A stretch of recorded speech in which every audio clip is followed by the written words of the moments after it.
Idaho Matters podcast is brought to you by St. Luke's On Demand Virtual Care, which allows patients to see a provider from their home using a computer or smartphone with on demand care for common ailments such as a cough, sore throat, or a sinus issue.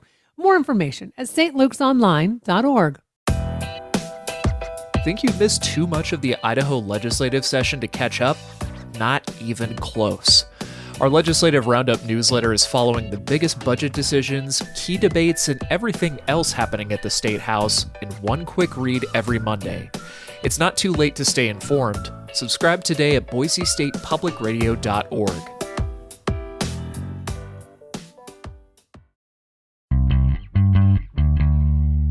From the studios of Boise State Public Radio News, I'm Gemma Gaudette. This is Idaho Matters. Right now, it may feel as if the American economy is in a bit of a tailspin. The Supreme Court recently ruled that President Trump's tariffs aren't legal, and then the conflict with Iran is impacting crude oil prices, and that's directly impacting prices at the gas pumps.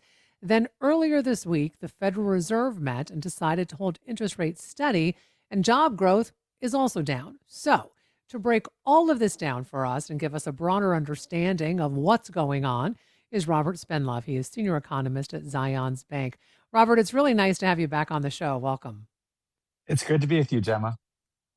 Okay, let's kind of start at the beginning here. Tell us how tariffs that President Trump imposed impacted American businesses, but also then this ruling that came down from the Supreme Court and what it said. Yeah, and so I want you to just kind of think about these as economic shocks, right? So the economy is just kind of moving along, or maybe kind of like sailing across the water, and then you have these shocks that hit us in different directions. And so one of the jobs of economists is to try to figure out what the economy would do if it were not for the shocks, and then what is the effect of these shocks. And so the tariffs is one of those shocks where so think about the average effective tariff rate, or the rate of tariffs coming into America. 10 years ago, it was 1%. At the beginning of 2025, it was 3%. By the end of 2025, it was 15%. So that is a huge shock. And, you know, it's a shock on consumers. It's a shock to producers. It's a shock to retailers. It's essentially a cost increase because those importers of the good from outside of the country have to pay that duty. And so then the question is, okay, well then who's going to pay it? How is it going to be borne? Can they pass it along to the consumer, or do they have to shift it up the supply chain? Will consumers be willing to pay that cost increase? And so those are all the things we're trying to figure out. But what we do know for sure is that it is very disruptive. And so we're trying to understand the nature of that disruption. So, Robert, many times consumers don't actually feel the full cost of tariffs. And this is why. It's because some companies will absorb some of that cost. That's at least my understanding. So do we know, maybe in general terms, how much of that cost was actually passed to consumers, especially when we look at that 15% versus being absorbed by companies? Yeah, the easy answer is no, we don't know. And if you just think back just a year ago, many economists were predicting that that cost increase would be passed along to consumers. And some of that has. And I can give you a little bit. So this is what economists are studying right now.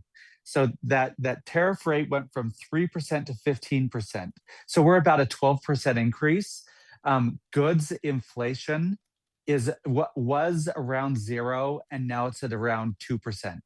So yes, it is definitely having an impact on prices, especially on goods prices. It's having somewhat of an impact on inflation. It's not to the degree we thought it would be. And then it's the question of, and part of this is because some of those businesses like Walmart and Costco and, some other big retailers ate that cost increase, and they didn't fully pass that along. Now, if you're Costco, you can eat that cost increase. But if you're a small mom and pop business, it's really hard to eat those cost increases. And so that's where it varies so much, depending on the retailer, depending on the good, depending on whether consumers have easy substitutes for that good. And so that's where it's really spread out. So now that the Supreme Court made their ruling, how do you see the next steps going forward? And here's what I mean by that.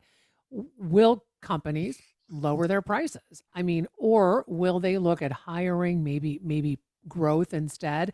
I mean, basically, are the higher prices here to stay or not? Yeah. And so one of the things we know that there is an economic impact of tariffs, right? We thought that economic impact was going to be felt in the form of prices. We didn't see it in the form of prices. So then you say, okay, well, if we're not seeing it in higher prices and there was a cost increase for those businesses, then how did they cover that cost increase? And where we see it is not on prices, but we saw it on employment, where we saw the labor market significantly weaken starting May of last year.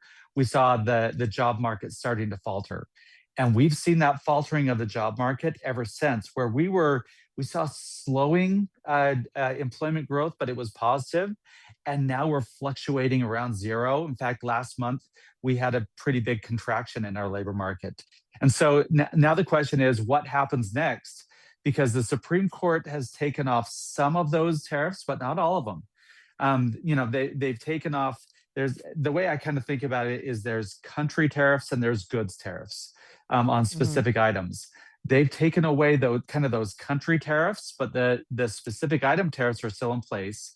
And then the Trump administration has said, well, we're going to use a different authority and impose those tariffs in a different way, and try to get back up. They're really targeting that 15% effective tariff rate. And so they're trying to get back up there, but it's going to be a lot more difficult. So I think we will see a lower tariff rate, and you will see some of that cost increase being lessened. And back to the Costco example, Costco has said we will return, if we get that revenue back, we'll return it to customers in the form of lower prices. But again, it's going to Mhm. depend on each of those areas and each of those different retailers.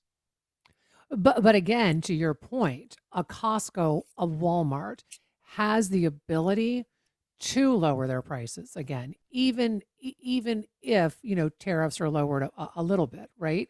That's not necessarily the case though for numerous other businesses. So let's for a moment put, these big box stores aside. What does this mean then for the average consumer who maybe is shopping more locally or wants to do something like that, but frankly can't because prices are higher? Yeah. And think about that small business, right? Costco and Walmart have an army of attorneys, have an army of accountants that can pursue this. And they're suing the federal government to recoup this. But, if you're a small business person, you're just trying to run your business. And, you don't have time to be going after this. You don't have time to be suing the federal government or trying to recoup this. And they're just living day to day. And so, yeah, they've probably, and I'll tell you, I've talked to a lot of small businesses and they tell me this. Like one said their costs went up for one of their items went up 30%. And they said, we tried to pass that along and our customer wouldn't accept it. So we passed along Mhm. about 5%. And then they're just eating that. That same small business, you may say, well, now you need to dramatically cut prices. And they're saying, well, we never really increased them. We've just been, eating that cost increase. So you're not going to see dramatically lower prices as a result of this. Plus, at the same time, we're just talking about one shock. There's a bunch of other Mhm. shocks that are happening right now. The latest one is this oil price shock from the Middle East, which Mhm. that is going to counteract the, kind of the shock from the tariffs coming down, and it's going to cause a surge in inflation if it continues to go on. So let's talk about that a little bit more in depth. You mentioned the cost of crude oil going up. It's and we should note there's this blockage in the Strait of Hormuz. It about Mhm. 20% of the world's crude oil, but along with the ingredients to make fertilizer pass through that strait. So I checked prices on AAA of Idaho's website this morning, Robert, just in Metro Boise. Prices jumped from 3.89 a gallon to 4.04 a gallon overnight. Now, if you look at a month ago, gas prices were under $3 a gallon in Metro Boise. How does all of this then play into, as you call them, right, these other shocks?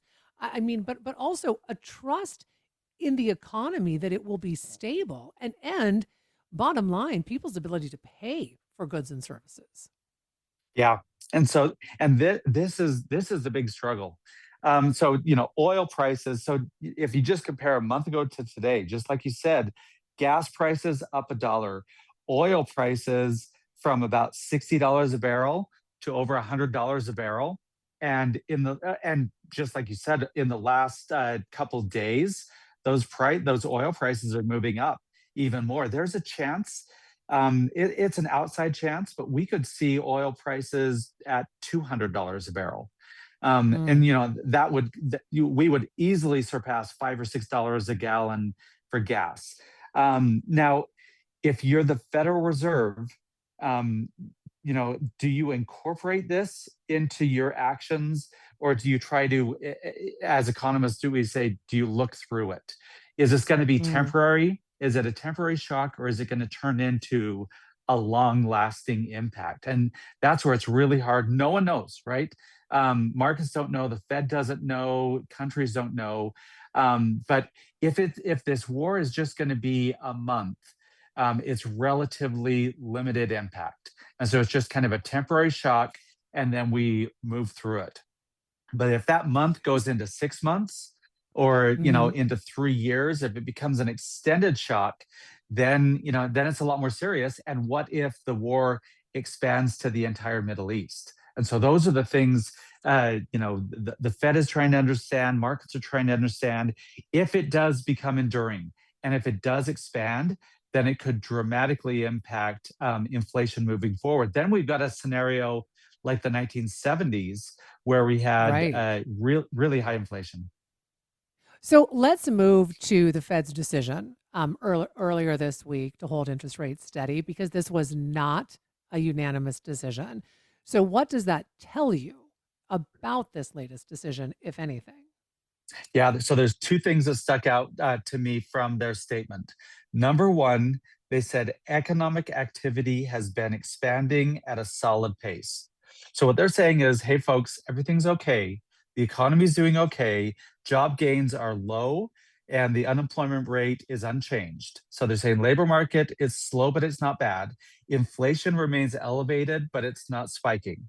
However, then they say uncertainty in the Middle East is a problem. So they're acknowledging that. They're saying that the economy's okay, but we've got this potential of a shock. And so what do you do in that kind of situation?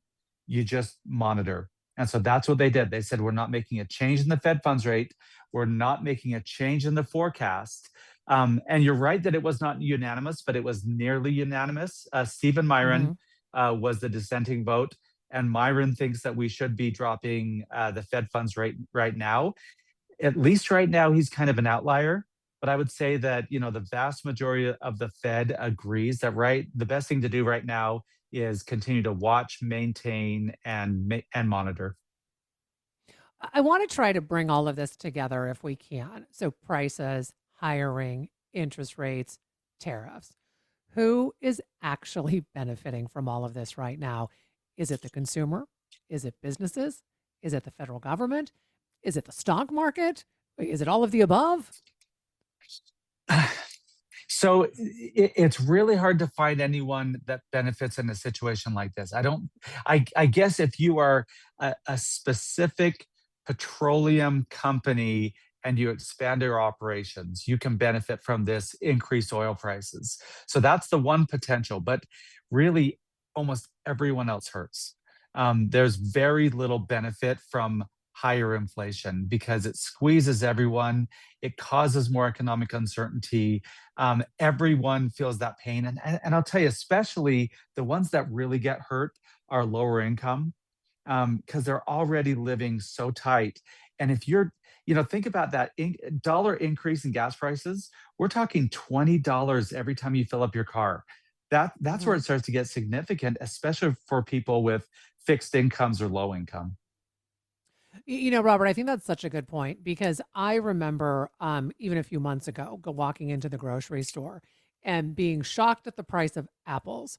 I am, lucky enough that I could still buy those apples, but I've always said when folks like me who have the ability to absorb those prices, but we are noticing them and we are shocked by them, isn't there a possible problem there? Because Yeah, lower income folks can't buy that apple. They can't pay that 20 extra dollars in gas. yeah, and they've already, for most people, or certainly for the wealthy, inflation is annoying. But for low income, it is absolutely destructive. It is so difficult, and they're trying to trade down. So instead of going to Albertsons, they're going to Walmart. And if you used to go to Walmart, you're going to the dollar store. But what if you were already going to the dollar store? What's your option? Now you're going to the Mm, food bank, and people are just mhm. getting stressed out. They're getting tapped out, and and it causes this anxiety within our society. And now it's not, that the Fed was talking about that. They said economic activity is continuing to expand. So they're saying don't get too nervous, but it's something we need to be paying attention to. And if we start to see that real problem of higher inflation, the Fed is ready to act, and they will aggressively drop that interest rate, but they just don't want to do it yet. So I have 1 minute left with you. Here's my final question. What, if anything, should folks be concerned about? And what, if anything, should they not be so concerned about? Well, I think in times I think this it's really important to not overreact. We're in a shock, yeah, but we've been through this before. The shock of this year is the war in Iran. The shock of last year was tariffs. The year before that, it was the war with Ukraine. And before that, it was the pandemic. So, right, we've been through things like this before, but you do need to be ready for these kind of circumstances where you have an unexpected increase in costs. So you need to have a budget. You need to be intentional with your budget. You need to know where every dollar is going and be prepared to deal with some of these difficult situations. There's a chance that you might get laid off. There's a chance that you might see a dramatic change in in your personal situation. Be ready for that and have a plan in place. As always, really appreciate you taking time to come on the program and explain all of this to us. We've been speaking with senior economist with Zions Bank, Robert Spenlove, talking about the current state of the economy. And thanks so much for listening to Idaho Matters from Boise State Public Radio. Do you have thoughts about today's episode? Make sure you email us at idahomatters@boisestate.edu or reach out on our socials. Find this and other Boise State Public Radio podcasts on Apple Podcasts, Spotify, or wherever you're listening right now.